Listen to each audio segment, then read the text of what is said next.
কোন্নগর পৌরসভার পক্ষ থেকে সকল পৌরবাসীকে জানানো যাচ্ছে যে আগামী 18ই আগস্ট সোমবার হইতে পৌর এলাকায় বিকেলে অর্থাৎ 4:30 থেকে 5:30 পর্যন্ত পুরানো পাইপলাইনের পানীয় জল সরবরাহ বন্ধ থাকবে। তার পরিবর্তে পৌরসভা থেকে সম্পূর্ণ বিনামূল্যে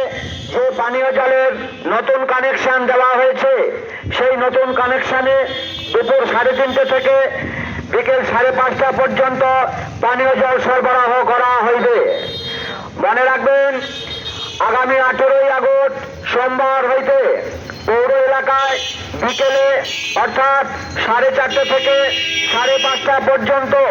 পুরানো পাইপলাইনের পানীয় জল সরবরাহ